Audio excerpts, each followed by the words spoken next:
All right. Boom. We're live. What up? What up? What up? How we doing? How we doing? All right. Let's see here. Right, is the right mic set up here? I hope so. Boom. Let's go. All right, everybody. It's 1 o'clock. Welcome to Help Me Wholesale. We will have Noah and Jordan on any second. I'm going to put on the net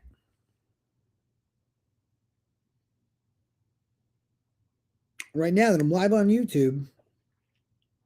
But for those, if you're watching this back, I'm going to talk to you right now because there's nobody on this live yet. But every week, 1 o'clock, every Wednesday, I do a lot. Me and two of my buddies, we do a live show on YouTube, and we do this show to help you wholesale. And it's called Help Me Wholesale. So it is all Q&A. You bring your questions, we'll bring our answers, and then we're going to get to it. So, oh man, here we go. Oh, baby. Yeah, buddy. How we living? Yo, I haven't been on like a month. Bro, let's go. Good to talk to you. How we doing? Bro. I miss you guys. What's going on? Nada. I'm so happy to see you. Let's go. Likewise, bro. Likewise. Where's is Noah pulling up today or? I believe so. I haven't heard otherwise. So my guess is he'll pull up. He's probably just dead. It's 1:01. He's a second late. It's all right. What's up? Bro? How you been? Bro, doing all right. I almost had this one deal die, and it was going to be a big deal for me, Jordan. Medium deal for you, big deal for me.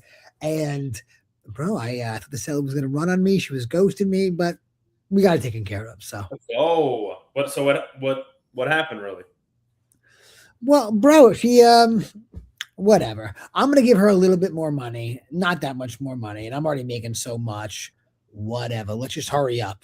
I could take her to court and win, but I'd rather the money now than deal with that stuff, Yeah. And whatever. And she's old. Like, I don't care, bro. Whatever. It is what it is. I'm still walking. It'll still be delicious for me. And we're going to close really soon. So my week is up, bro. Let's go. Oh, baby. I love it. Would you throw like an extra 5, 10, 15 G's? Exactly. Beautiful. I would do the same thing. Bro, it got it solved immediately and like, no problem. Whatever. Most of the times, bro, like that's the only issue. It's like the terms or the money. And sometimes you got to throw, especially when I know which one you're talking. I don't know if you want to say the amount, so I'm not going to. But see the amount. Yeah, I'm supposed to make 75 racks. No, he was, but he's still making close to $75,000 on this deal. 75 grand. That's how much I'll make. So I would have made. So I'm going to make a little less. Who cares? I'm still going to make a lot. 5, 7, 70, 60. I mean, whatever. Exactly. So whatever. We'll take it. That is the average American salary, people, in one deal, literally. That's right. Jordan, guess how I got it? Don't even tell me you got it from like social media, word of mouth, or an agent. Oh, I wish. Cold call, though. So okay, all right. I was gonna say, dude, that would have been insane. But yeah, still super cheap. I closed the deal though this week, and it was an agent deal.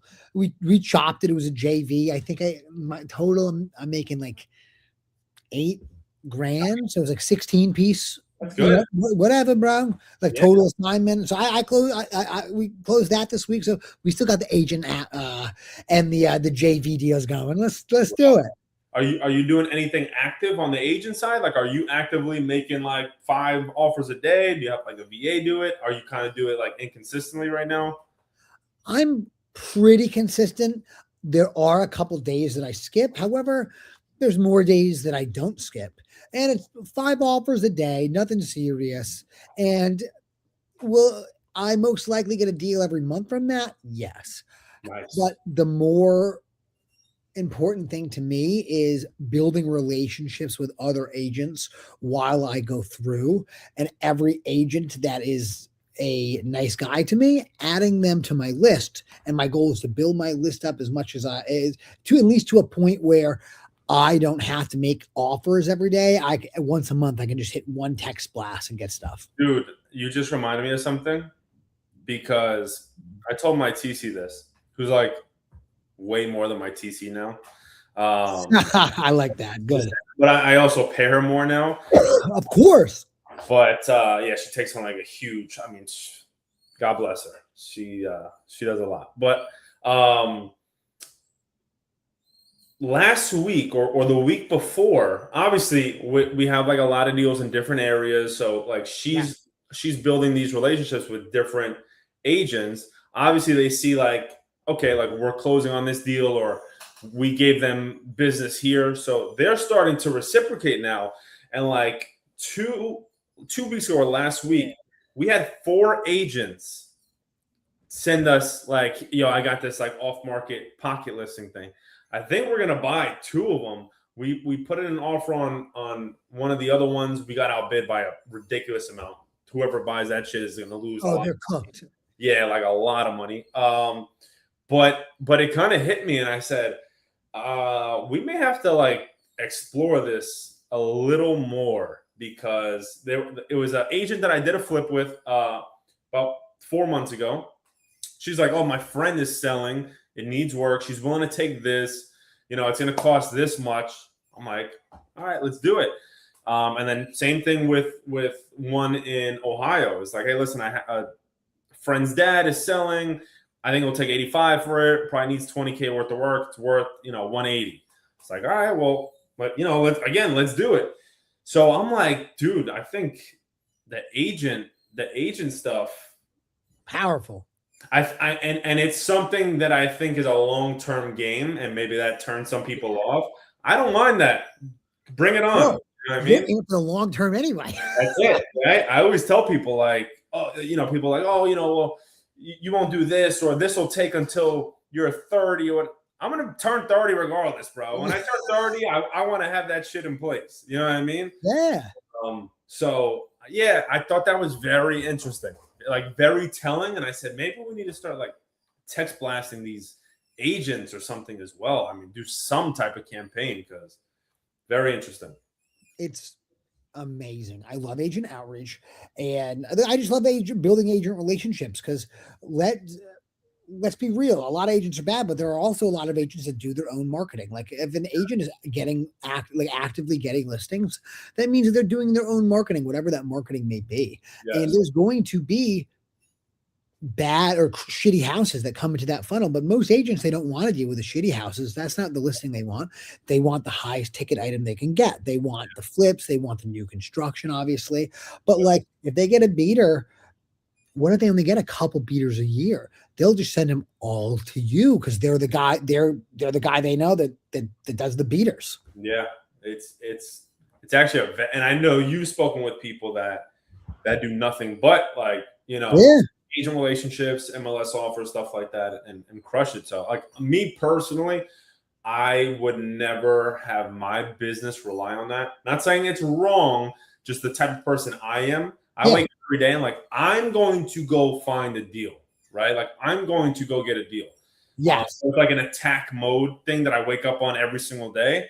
But I definitely think it's a great additional arm to like an existing business that I think can even if you got friggin' a handful of deals, 2 or 3 deals a year from it, and it's like free basically, bro, it pays for itself in like 20 times over. It's not even close. And every deal that you do with a realtor, as long as you do everything, like I said, if you're easy to work with, then I really look at it as my like a salary, because they're just going to keep doing their deals with you. Well, that's what I tweeted that a few days ago. I said the best way to get more business is to be a closer. Yeah, like, people know they're going to close. They're going to kick everything over to you. Or you find someone that closes, they're going to kick everything over to you. So everything. That's one of the best things you could do. So that's why the agents do it. They saw that I close on like some of these properties. They're like, all right, well, this guy's a player. Like, let's throw it to him and see, if this is something that he wants. And they can get paid the same amount of money without doing any work. And that's what every human is looking to do. They're going to send it right to Jordan. Let's go. That's it. My acquisition manager's calling me. Let's see what he says. Hit it. Yo. Hey, I just got a question for you. Sure. What's up? I got a call with Nicole Wilson. Uh-huh. And she said that she would be interested in selling, but she wanted to push on pulling equity from her property first. Mm-hmm. She said if I could pull equity out, and she asked if that's something that we do. I told her that's not something that we do that's like common, but I told her I'd speak to you and give her some details. She said if not, she would be willing to sell, but at a good number. She mentioned like 170,000, which we're way off. Oh, she's drunk. Yeah, so I just wanted to see if that is something we do, and I wanted to ask you, like, if you could explain that process to me, how that works. Yeah, I mean, listen, that's not something we do. She's wanting to do basically a refinance, and with the bank, right? Yeah. She wants to pull equity out of the property and then just keep it. Basically, that's something. I mean, we can connect her with someone that can do that, but one, she's not going to be able to do it because her property is a piece of shit. And then two, I mean, price wise, she's way off. So yeah, we could circle back with her maybe next month or 2 months or something like that, because I think she'll be, snap back into reality. But yeah, that's kind of where we're at with that. Okay, so yeah, just to be clear, she has to go through the bank that she has the loan with, right? Yes, correct. It doesn't have to be that. Yeah, actually, yes. Yep. That's I thought. Yeah. Like, why is she giving me this? Like, yes. Well, she's just lost, bro. So. Yeah. She's All right, lost. well, I appreciate it. All right, bro. You got it. All right, see ya. Later. So real quick, that's my new acquisition manager. So like you could hear, can you explain this to me? You know what I mean? So like there's, I like that. As you know, like in real estate, there's 1,000 different scenarios, and you can't prepare people for all of them, right? But I did join like a coaching program to try to really get to like the 3 million mark. Cool. And just get like a better pulse on my business and stuff like that. And the first day I heard him say something like, something about what you tolerate in your business. And I knew I was tolerating one of my acquisition managers giving us lackluster effort and being late. And he's like, yo, that's your standard then. Like, he's like, if one person is doing that, even just one, that's your standard. And I heard that, and I don't know why it hit me so good. And I fired the dude, went on Indeed, posted, hired this young, absolute animal. I mean, he's been ripping it, bro. Yeah. Ripping. I told him, I said, listen, I expect you to get like, 1 to 3 contracts in your first 30 days. He had 3 the first like 4 days that he worked. Man, he's cooking. Yeah, he's a dog. He's gonna make a lot of. I want to make him a lot of money. So now, are you giving him any base salary, or is it 100% commission? No, it's still the same. It's the base salary. It's a small base salary. $400 a week, just to feed him a little. But he's got a lot on the board already. A lot on the board. Okay. So he's gonna do well. Yeah, he's gonna do well. What percentage do you pay him? 10%. Okay. Yeah, 10%. So, like, shit, on the $95,000 deal we just closed, like, my guy made $9,500 just like that, one deal, 10 grand, made over 10 grand. God bless him. Yeah, it's amazing. It's amazing. I tell these people, like, yo, you're like my OG acquisition guys. Each month this year has made over $10,000, and I'm like, isn't it crazy? Like, you're making over 10 grand from home, just on the phone with people, like that's it, He's like, it's a blessing. It's amazing. I tweeted this, and bro, I don't get how anybody works for less than that, and like with anything that's difficult, it doesn't make any sense to me. Yeah, I know. Like, whatever. I people can take that for what it is, but I mean that, like, bro, what are you doing? But I think people under like 40 years old think of work way different than people like above 40. I was just having that conversation too. Like people like 21 to like 38, like if hard work is not making you a lot of money, they won't work hard. It's just exactly. The old people would have like busted their ass for their bare minimum, you know what I mean? And made sure like there was something to eat. Like younger people be like, screw that, I'm not working. I'm gonna go vibe code an app and I'm gonna build something else. Like that's just how things are now. It's different. Definitely different. Facts. It's different. It is. We got some questions here. One question for cold call leads that come in and you can't get a hold after multiple calls. What kind of text are you sending them? Bro, you should be texting them every single time they don't answer. You should text them first so that when you call, your name comes up if they have an iPhone. But if they have an iPhone, they're probably not a good seller for you. They got their money together too much. Isn't that funny? True. Yeah. So we're calling once, then we're texting, and then we're calling again, right within that 2-minute time span for what Nikki said. So we're calling, text. So hopefully the next call, our name pops up. So it's 2 calls, a text, and we're doing that for like 14 days straight, bro. Like, I love that. Get in touch with them. Got to get in touch with them. And then if not, we leave them in a discovery campaign that another one of our VAs like just calls over and over and over. So listen, that's part of the game. I'm sure Nikki has that too. Like I have cold call leads a lot where they come to my CRM, never get in touch with them ever. Yeah. You know? Bro, half of them will answer, at least for me, about half will answer. Then the other half, it's a crapshoot. Who knows how many of them will answer, but then they get moved to a different section. Yeah. And I always go historically double call text. Yep. That's it. That's but I have recently I've recently switched it, and we'll see how this goes. I really mean that about the iPhone thing, but it is because it's so it helps to scam and it helps so that people come up. So I'm actually starting it with a text and then 30 seconds later giving it a call. Yeah. But you gotta, hey, Nick. I buy houses. I just saw you spoke with someone on my team. I'm gonna call you in a sec, and then call them in. like the first 7 or 14 days, you just gotta Blast. blitz them. Yeah, blitz them. Because like after that, if they're still not answering, it's very unlikely that they'll answer, at least from that specific number you're calling from. But that's another thing you can do. Like try to text and call from a different number. And see if they answer. You could just sometimes I'll send a text from my personal. If my acquisition guys can't get in touch with them. Something as simple as, "Hey, is this seller name?"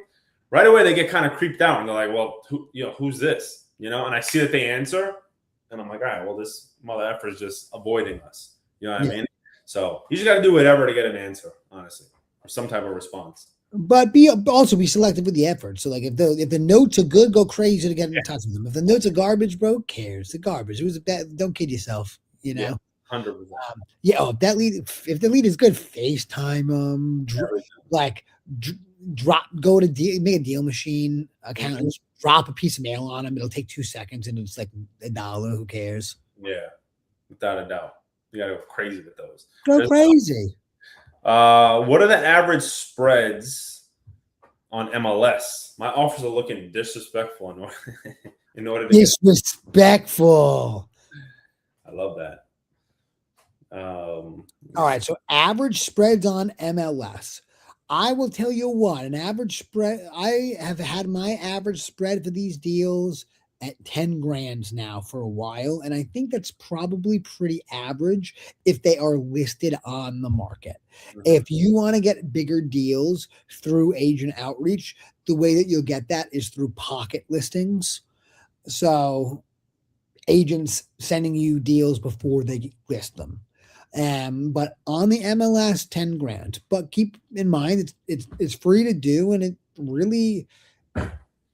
we're talking about something that should take you tops 40 minutes a day. Yeah. So like we're not breaking our back here, and we're working 45 minutes a day and making 10 grand. So I think we're doing okay and building a pipeline for the future. So you're building a pipeline of inbound leads or is basically what you're doing. You're making deposits into other people so that they bring you inbound. Yo. What up? Excuse me. I spoke with Dennis for John Whistler, whatever. Yeah. Who the hell's Dennis? That's his real name. Why? Okay. I think I don't even know who John was. Andy was honestly speaking with him a lot more. Like I spoke with him, and I think I got him locked up. Yeah. Andy's group was speaking with him a lot more than me. Yeah. I think John was his brother who died or something like that. Oh, okay, gotcha. Some shit like that. I could be totally wrong. But, Oh, yeah. What did he say? all right, so pretty much told he's a smart guy. Cedric, I got you on that question right after this. Declined it right away. Put him on hold. The whole shit. Was just like, listen, I was like, it's really tight. I was like, we're able to do 110, but that's the absolute most. I already highlighted it. Like, I told him about the investor. Like, I kind of exaggerated too. I was like, man, bro, we've been trying to partner up with a buyer or an investor. V1 was just so against it because there's so many negatives that were highlighted by a past investor that you went under contract with. He knows what I'm talking about too. Yeah, I know he does. He knows what I'm talking about too. He tried to like play it off kind of, but like I know he knows what Yeah. I'm talking about and shit. But basically he was pushing back on it. He said, I'm not gonna give you a firm no right now. He's like, but I'm pretty sure I'm gonna decline it. And I let him know. I just exaggerate everything with it. I was like, look, man, like the tenant's been in there a long time. Like that property's not in good shape. It does need work. Yeah. Blah blah blah. I was like, we even offered the tenants cash to leave. Like they're not, they don't want to do it. Like yeah. So I try to make it like more, like even more of a problem because he's out of state, so I don't want him to even like deal with that. Right? Yeah, of course. I'm trying to plant those little seeds. Yeah. And he's like, yeah, the tenants, I've known them my whole life. They've been there 20 years. He's like, obviously, they're not going to want to move out because if they move out and even if they downsize, they'll probably be paying more for two bedroom and rent than they are for that right now. So when does he want us to follow back with him, or when is he going to follow back with us? So he wants us to know if there's any way we can increase the offer. I told him though, I was like, they told me before this call, before I got back with you, I was like that I'm not able to increase it by a penny. He was like, just reach out to them, see what you can do tomorrow. He's like, if not, he's like, that's fine. He's like, I'll probably just end up evicting them myself, making some repairs. He's like, because I owe $50,000 on it. He's like, so now at 110, he's like, walking around with 60 G's. He's like, I have a lien for $50,000, but I have debt, and that's not going to cover my debt. And actually, Carly's calling me right now. Let me answer her real quick because I'm gonna try to get the offer up, and then maybe we can come up a little as well. All right, yeah. I think if we can come up 115, 117 or something, he may be willing to take it. All right, bet, bro. I'll work on it. All right, brother. Peace out. My acquisition guy will literally instead of just giving you the highlights of will tell you the whole conversation. I'm like, sometimes I'm like, dude, just what happened? Just get to the chase. Cut to the chase. We'll get it eventually. Yeah. But that's a deal that we have that's super tight. But we're trying to make it work. You'll make it work. There we go. Yeah. It'll probably be a smaller one, but again, we take them, bro. We take them all. God bless you. I don't want to take them all. I want these big deals, Jordan. I like them. I'm trying to get these big deals. You get all these big deals. I want to get some also, Jordan. I love the big ones, and I definitely have realized. So we had 2 6-figure deals come off the board that we just closed 2 weeks. But now I feel like I'm hungry for more. I have one more on the board where we'll probably get back around 130. Okay. We have a couple 60s, 70s, but we need the 6-figure ones. I need to have at least $100,000 plus plays on the board at all times. That's one of my new goals and standards. So we're in the hunt for 2 more right now because the other one's closing at the end of this month. So I don't want to have 0 on the board. So definitely need to get more. But guess what? Listen, I got some closing for 2 G's. I got some closing for 18. I got some closing for 7. I got some closing for 30. We take them all. We can't control it. And then when you have a team like if I was just handling everything, I would not want to deal with 5K, 2K, 7K. But like when you're like passing a lot of that stuff off, like you'll take them because it's like it's not my job anymore. You know what I mean? Like it's my PC to handle all that shit. So I'll take everything we can get. You get what I mean? Oh, 100%. Because Yeah. for you don't got to deal with it. It's not my bandwidth, really. You know what I mean? It's not my bandwidth anymore. So it definitely changes it. It allows you to do deals that are smaller. I can't even be bothered. But I mean, honestly, right now I can though, because dude, Andrew does all my TC and like, oh my God, he's so good at it. And that stuff takes up so much time and bandwidth. It's unreal. Gross. I don't want to do that. I get the deal signed, and then I say Andrew's going to call you, and he's so much better at customer service than me. He deals with them. Same thing with the buyer. I don't talk to the buyer ever. So like, whatever. If I had to do a small deal, it doesn't matter to me. I don't have to do all the bad stuff. I don't have to do. He's going to get paid the same amount regardless.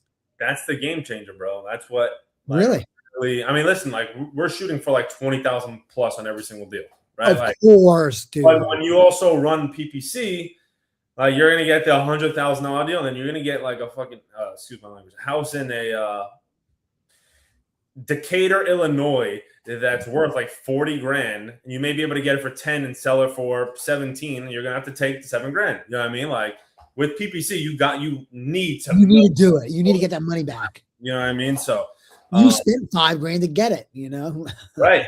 Exactly. I mean, March, our cost per contract was like 1,800. It was insane. Like, that's awesome. For PPC, it's amazing. Like, and I told my that's not common. Obviously, we're going to work to keep it at that, but it's not really. Would you attribute a lot of that to you being in many markets? Yes.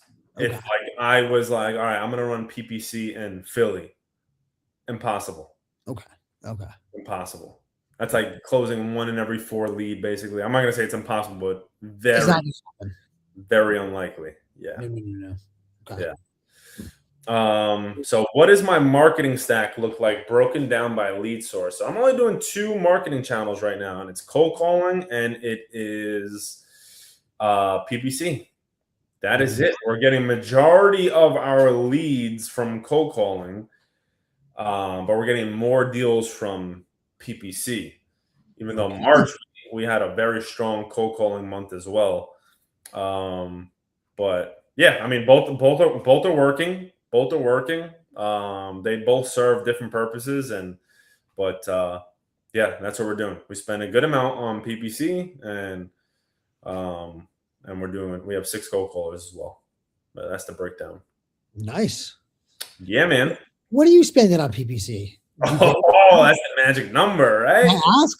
That, of course. You know I don't care. So the beginning of the end of February, I was spending $25,000 a month. And then I started filling out these new KPI reports and stuff like that helped me really like see my business. You ever hear of a stoplight report? No. I don't think I could show you. But like, so basically what it is and how I utilize it in my business is we categorize certain KPIs as green days, right? So like my acquisition guy has to hit 60 dials a day. If he doesn't hit 60 dials a day, he has to make 4 offers a day. If he doesn't make 4 offers a day or whatever, like he has to get 1 contract today, right? So he has to do one of those. They have to do one of those things. If they don't do any of those 3 things, they have to have 2 hours or an hour and a half of talk time on the phones.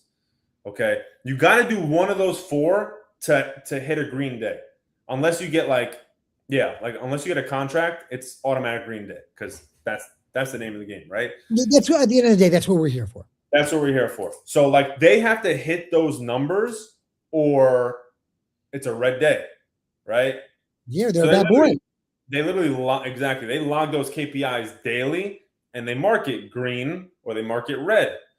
If you have 2 red back-to-back days, it's like, all right, well, something's wrong, right? So it gives you the ability to see very quickly when something's wrong, right? Instead of basing it off like, oh, like I felt like today was good or I felt like today was bad. You can just go and see like, oh shit, we had a red day. and that's just not for acquisitions. That's for dispo. That's for lead managers. That's for company wide. Like, why did we only get, our goal was 100 leads in the month of March. We only got 84. Something's wrong. What happened there? Right? So it gives you the ability to see like what's going wrong, basically, right? Or if there is something wrong and how to fix it. I love it. I really do. It's amazing. I like that a lot. I like that it's not just like do this today. Because sometimes you're not going to be able to do everything. So No. I like that there are 3 different options or 4 different options where you can still win and have a great day. Like there's some days where my acquisition guy makes $37 only, not a lot at all for an 8-hour shift, but he has a 2 hours of talk time and a deal on a contract. That's what I care about. What are you going to say to him? Like, good, there we go. Exactly. So like that's a green day. But anyway, like I'm filling out all these like marketing reports, seeing our return on ad spend, shit like that. And we're going over it together. Me and the coach, he's like, why are you not spending more on PPC? It's like, PPC is very profitable for you. Like you're doing very well with it. So I'm now spending $35,000 a month. Yeah, buddy. There we go.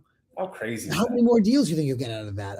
Probably a lot if your cost per contract is $1,800. Yeah, I don't think it'll be $1,800. I think it'll be closer to like $3,800, $4,000. But even there, it's 2 additional deals. So if my 2 additional deals at our average deal size of like $20,000, or an extra $40,000 a month, $40,000. So, yeah, that's where I'm at right now. I kind of think it's a little crazy, just in terms of like. I still think about like, and I'm sure you do too, like where we first started, like when we were just hustling for like a deal, like one deal, So I'm like, I'm spending $400,000 on one marketing channel for the year. You know what I mean? Like very crazy to like really think about, but it does really good for us. Like we've easily made over $250,000, probably a little bit more from PPC already this year. So it's like, dang. Yeah, why not? Why not? I mean, I like that you got this coach. It sounds like it's very helpful for you. It is, because I'm someone that's like, I'm a hustler, just like, yo, let's go get this deal. Let's go make money today. Like I'm very hands-on. And sometimes like right now to get to, George Beatty, Santini, like you have to be an operator. You know what I mean? Like you really have to like step back and oversee and see like, all right, like what is a mess right now? What needs to be worked on, and not get so lost in the day-to-day all the time. The day-to-day is like, all right, let's make offers. I'm going to run comps. Like, you know what I mean? Yeah. And it's hard.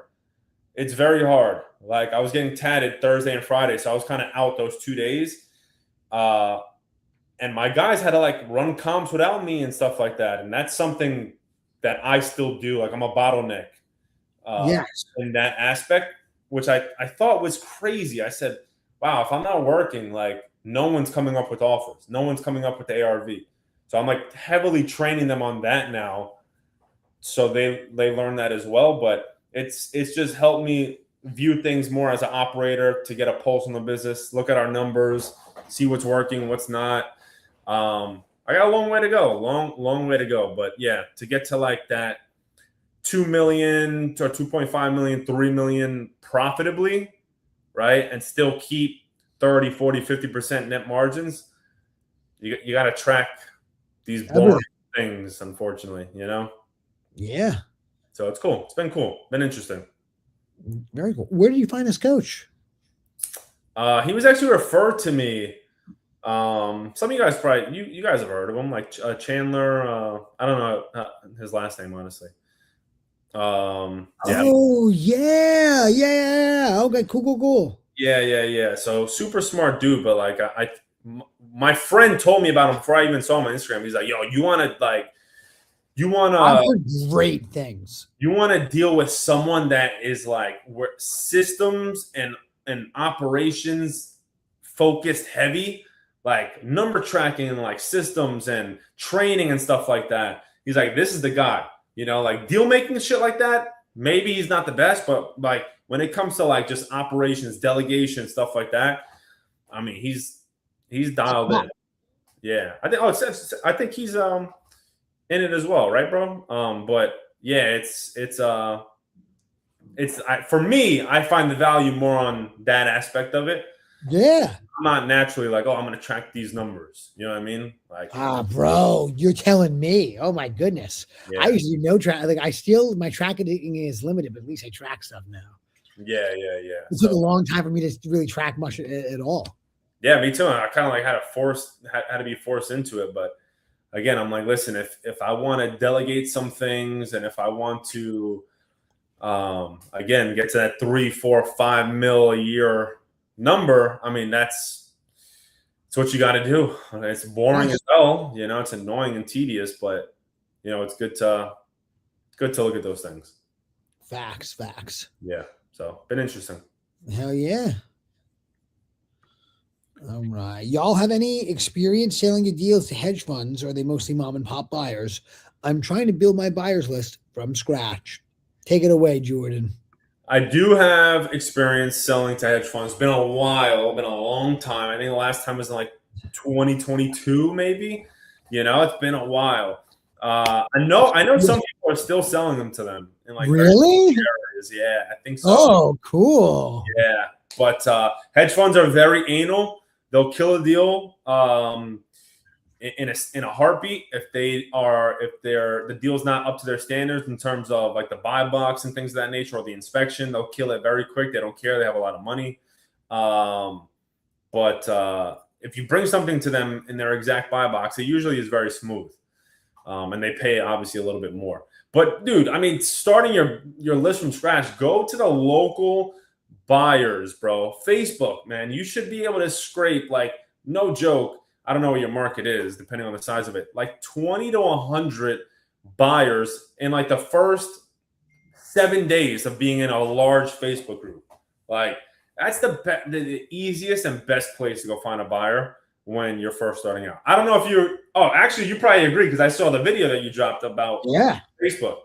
Bro, Facebook. All the best buyers are on Facebook, and if they're not on Facebook, they're realtors on Facebook. So you give up a couple of points to the realtor. Who cares? We're in here to make some money.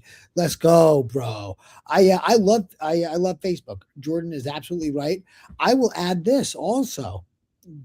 I think if you don't have a deal, all that time that you're going to spend making a buyer's list is cope. Spend that time getting a deal, because then if you get a deal, you go in that Facebook group and say, yo, I got a deal. Who's buying in this area? I'm trying to sell it quick. And then everyone will hit you up, and then you'll start a real buyer's list. And now you won't just be some random guy. You'll be a guy that has a deal. Way better way to do it. Yeah, agreed 100%. Yeah, buddy. There we go. Bro, remember the hedge fund days though? There was a hedge fund in oh my gosh, Jordan. They were buying in Philly at like so much, it was silly. 90% of ARV. 80%, like 80% of ARV, and they would take it with the tenants. Tenants didn't even have to pay. They didn't care. Wow. I know. Amazing. SFR3 is what they were called. They were the best. Yeah. They were the best. Tricon. There's a few other ones. What are the other ones I'm thinking of? But yeah, I mean, like in the Midwest, not the Midwest, like the South, the Sun Belt area. Yeah. They were buying like 85, 90%. Dude, it was nuts. And you know what, though? Like, that killed a lot of businesses. Killed. I remember during that time, I'm like, we are not going to be the company that is relying on these hedge funds. We're not. And people were like, oh, yeah, I'm making all this money showing off. And they went out of business the second hedge funds stopped buying, because they didn't really know how to find a discounted deal. They had no idea. It was so easy to make money back then. It was so easy to make money back then. And like, it didn't have to be a deal. These hedge funds were buying them anyway. Oh my gosh, the amount of people that used to do this that fell off. is so funny. People complain about the market now, and it's like, bro, this is nothing. Like Oh when yeah, interest rates went up and then hedge funds stopped. Like yeah, I look at that as like the worst time of this. So I compare everything to that, and just like, bro, I don't care. This is nothing could be worse than that. agreed. Yeah, that was a brutal time. That was a brutal time. Let's go. All right, Jordan. What markets are you in? Um, too many to say honestly. I just spoke to my PPC guy. He said I'm in 400 markets.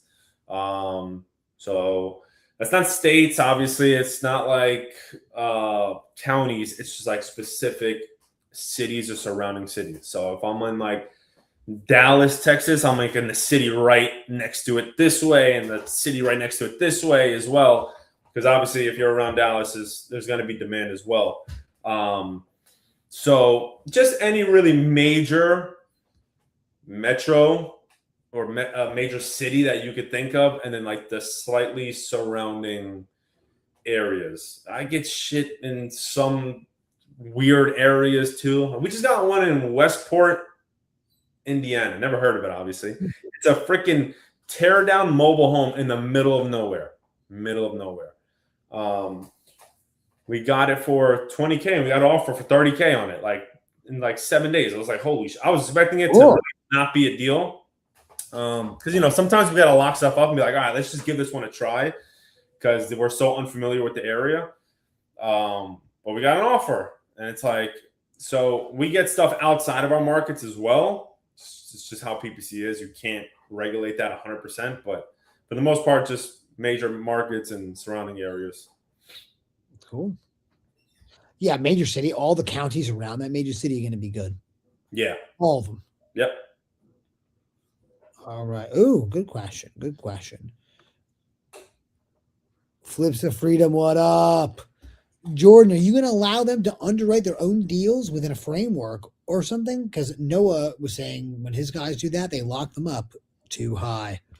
Well, that's the fear, right? It's like, I don't trust these guys. But we have a pretty good, I'm pretty in depth with the calculator that we use. A lot of it is using your gut, you know, like I'm training my guys every single day on it now. And I don't think they'll be there for 90 days still, right? To where I'm like super, super, super confident. I don't think it's that hard, but it takes a lot of repetition. And I can already see them getting better, but it takes a lot of repetition. So I am going to allow them eventually to underwrite their own deals, like when I'm not working. You know what I mean? Like if I did want to take off or do this throughout the day, I want them to be masters at this. So the calculator we use, the repair values that we use, very conservative. Obviously, it's a little harder for us because we're nationwide, and like something that may cost 80 grand in Jersey might cost 40 grand in Ohio, right? So like you really have to understand like the markets and the blended averages and things of that nature. I wouldn't do an AI underwriter personally right now. I don't know enough about them, and I just wouldn't trust that enough personally. They just got to learn how to do it. I'm gonna jam it down their throats. They love doing it every single morning in our meetings, and just takes a lot of reps. That's it. Like we're gonna do this every single day for 3 months, and I'm gonna make them become at least 80% of what I am. And I think at that point, we'll be good to go. So right now, I'm still not locking stuff up, but underwriting and helping them out. But like even today, like a new lead will come in that my lead manager will put on our calendar for an offer, and I'll say, Elijah, go comp that, and I'm going to comp that as well, and let's see where we come if we're close. Let's see what we both find. Right? Yesterday he found 130, I found 150. Today on today's call, we went over why I saw 150. He understood that now. Right? So every single day we'll get better, but I think that's the way to go. Until an AI underwriter is like, I guess, like super, super, super good and always accurate, just relentless training with my guys. Have you ever asked Chat or asked Claude what you should offer? I would trust Claude more, but I have not. How is it? Bro, man, Not bad? you know what? I don't think it's bad. You have to tell it certain rules. You have to tell it what parameters, but it's not bad, bro. It's pretty good actually. You'd be really surprised. Not What, bad. I gotta give that a try on Claude. no, give it certain parameters. Like if you certain areas, it'll think that everything they buy at 70% of ARV. So you just got to tell them in this area, people pay 80% minus repairs. In this area, they pay 75. And as long as you give it those rules, bro, a lot of time you can just say, what price do I got to get this at? If I want to make a 40K wholesale fee, people buy at this percent of ARV. I don't even think like the hard part is the offer. I think the hard part is the ARV because the offer comes from the ARV. Like once you get the correct ARV, your offer should be on point. You know what I mean? Like but I think finding the ARV is what people really struggle with. Like if you like bring some new wholesaler on board, the number one thing they're gonna say is obviously leads and stuff like that. But yeah, I'm having trouble with comping. I'm having trouble with, finding the value on this property because values on this block are all over the place or whatever it may be, right? Yeah. So I think that's the hardest. Once you get ARV, you should be able to get pretty close with your offer, Facts. But I'm saying it's a good tool. It can be a good tool, especially in an area you don't know. Yeah, interesting. I'm gonna try it out. You'd be surprised. Nick, I mean, listen, if you got a good AI underwriter, I would love to check it out if you're selling it or something like that. Or I would only trust Claude, really. I think Claude and with that type of stuff is way better than chat when it comes to like numbers and like breaking those things down. So yeah I'm gonna give that a go, man. Give Claude. I would recommend it. You'd be surprised how close it would get. Yeah. All right. Cool. I'm gonna give that a try. I'm interested. Yeah, dude. Let your sales guys be sales guys. Don't let them. Why do they gotta think? That's like the main bottleneck that I'm still in, right? Like my marketing is not on autopilot, but it's pretty close. Like it doesn't take much time at all. My sales guys my lead manager is the one calling them and booking appointments. Then that gets transferred over to my sales guy, right? I'm in the middle there after running the comps, right? But once my sales guys makes an offer, yes, great, contract locked up, boom, over to TC. TC's dealing with the agents, the title company and stuff like that. I don't deal with any of that, right? I'm just making like executive decisions on this deal, that deal. We're going to buy this one, lower the price on this one. But the only thing that I'm actively doing is one, like pulling lists for cold call, and then two, running comps, which is makes me a slave to my laptop, right? Yeah. Because like currently right now, my lead manager could be speaking with someone and book an appointment for 2 p.m. And I gotta tell my guys what to offer by 2 p.m. I got 13 minutes. I can't go for a fucking jog in the middle of the day. Bro, question.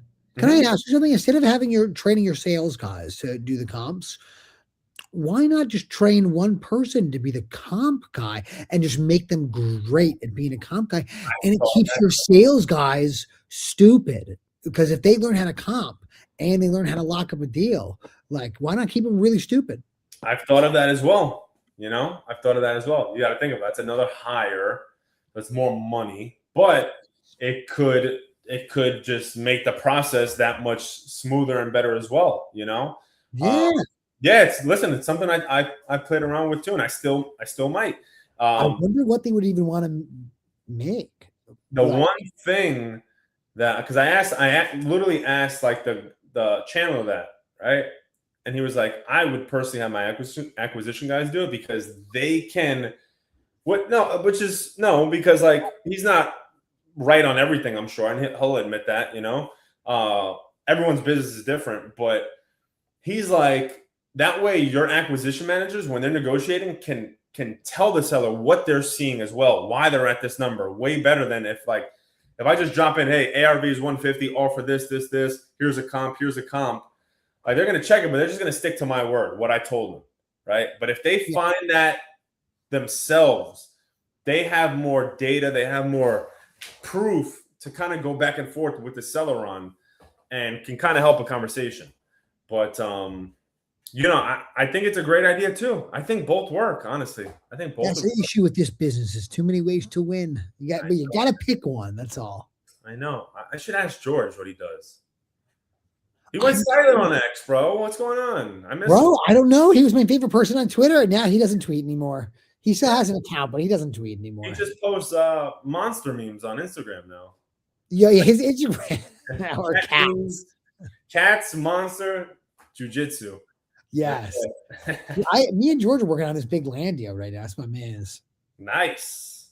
What do you think he would do? You think he has someone, or I don't know. I gotta ask. He's got a full assistant that just follows him around. yeah? I've seen her because he did my pod, and she's he's a beast. That's my man's. Let me ask him. I'll ask him. I talk to him every day, so I'll ask him. I'm curious as to what he does, because obviously, like, I don't remember what he said he does. Like, probably like around the $5 million mark, but yeah, I couldn't imagine he lets his sales guys. I couldn't imagine he let. There's no way he lets them think that. Let me know if you can. I'm curious. Yeah, I'm gonna. Oh, bro, I'll find it. Do you have his number? I don't have his number. No. Oh, I'll do it, bro. He'll be very happy. He'll be that. It's kosher. I know it'll be kosher to give you. I'll give you his fucking number. All right, cool. Text to me after. Yeah, I'm curious. Like, I've talked to him a lot in the DMs. But yeah. Again, I would take his word on that as well. I mean, because again, I do think that is very smart. Like, dude, you're gonna fucking stick to your laptop all day, and when something comes in, comp it. That's it. It's all. It's your job. You know what I mean? You're gonna become. Not doing it. You know what I can say? Not doing it. Make MLS offers. Just boom, bang them out while you're waiting for comps to come in. Yeah, interesting. And bro, if all they're doing is comping, you could probably not pay them too much. You could probably just get like a, I don't know, like a woman or something like that doesn't need to make a ton of money. Yeah, it's very true, man. Yeah, post grad woman, it's a wrap. It's a wrap. Do you know what the average salary is for someone leaving college? I just heard this. No, I haven't seen it. 60,000. Yeah. You won't notice 60,000. If you make 60,000 less, you won't notice that, bro. There's not a chance you would ever notice that. But you would notice all that time it would free up. But who knows? Yeah, I mean, and that's the goal. Is like I'm trying to free up time, not because I don't love working, because I do. But again, I thought like 2 weeks ago, like, yo, damn, if I went on vacation, what the hell is gonna happen? I said, no, I can't have that. You know. It's true. So yeah, but yeah, you got me thinking. I got my wheels are spinning. I'm gonna hit up George and see. Yeah. If George and this other guy both have the same answer, then obviously don't. Yeah. Agreed for sure. At that point, it's like, all right, cool. I'm sticking with what I'm doing. But yeah, I'm only suggesting that out of just me just connecting some dots, not me actually knowing and having experience. So keep that in mind. Well, to be honest with you, that was my first choice. I thought that was the stronger choice until I asked him, and he's like, I would have the acquisition managers do it. I'm like, oh, all right. But my first choice, which I thought was the right one, was like, I'll just bring on like a very, very smart VA maybe and really train them on it. Or like you said, like a younger person that's looking to get into the bit or something like that. I would do an American for whatever reason. I don't know. But that's what I would do. Yeah. I don't know. The only thing is with an American, you train them and then they're probably going to eventually leave because they just need more money. Yeah, but I think then you got to train someone else, which is a pain in the ass. It's a pain in the ass. Yeah. Who knows? But it's something. There's something to it. I wonder what George does. There's something. So listen, there's something to fix every single day. You know, every day. ChatGPT does a better job pulling data because they have a relationship with Bing, and Claude is better for analysis. Pretty cool. Didn't know. Interesting. Yeah, I've heard that about Claude. Right. Nick, your SMS setup besides the launch control and the VA who filters out the uninterested leads is there. Anything else needed suggested for SMS marketing? Bro, it is so simple. If you want to get into paid marketing, there's nothing easier. There's nothing cheaper, and there's nothing with a better return on effort as far as paid marketing goes. It's kind of a joke. You don't got to do much, and all these you can be so direct with these people, and with launch control, like most of the work is like you can just set that up all through drips and all through quick replies. So you should almost not have to think. You should really almost not even have to think.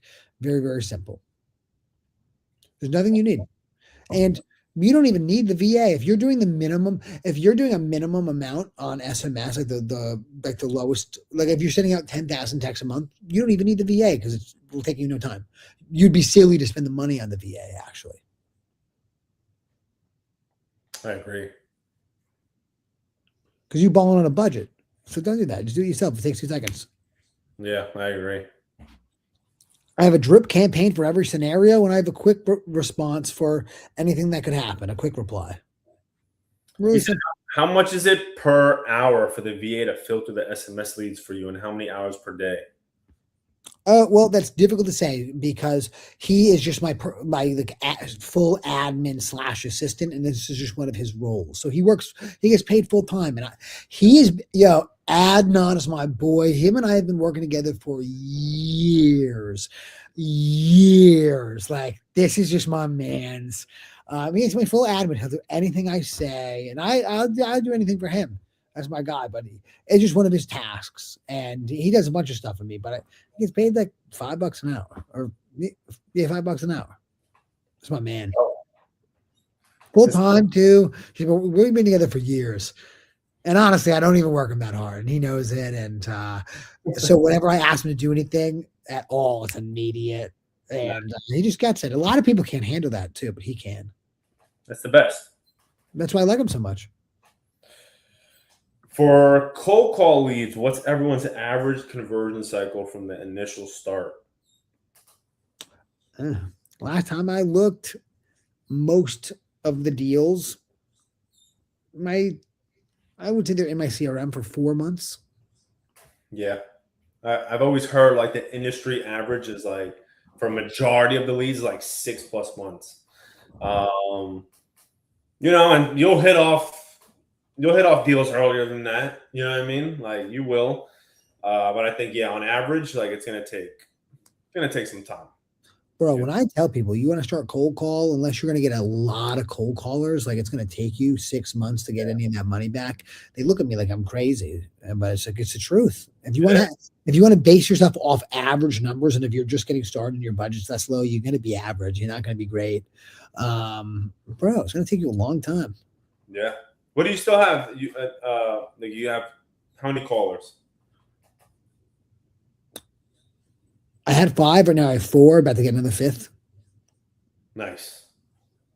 Yeah. I'm like that with SMS and social media, and I'm like getting leads, baby. I'm getting leads. I don't need any more. Yeah. Which is fun. Love getting leads, right? Yeah. Cold call leads are funny because they're all 75% of them is such garbage, and it's so cool because they immediately just like half of them unqualify themselves immediately, and then the other half you got to follow up with them to get a hold of them. But eventually, like, goes, oh, okay, this is nonsense. Boom. So it's really not that. It's not that much work. These cold call leads. They think they lie to you and tell you it is, but it's really not. Yeah, I think I've been thinking of maybe getting another 2 to 4. I don't know. Yeah, I like this cold call. I really do. Yeah, it's just obviously then data comes into play and things of that nature. Bro, it's a pain. It's a pain in the butt. Like, I see why y'all are all in all these different markets. I got to just keep expanding and expanding to meet all these data requirements. It's unreal. Yeah, it's tough. I went and pulled data in another market. It's actually doing pretty well right now. It's like a Midwest market.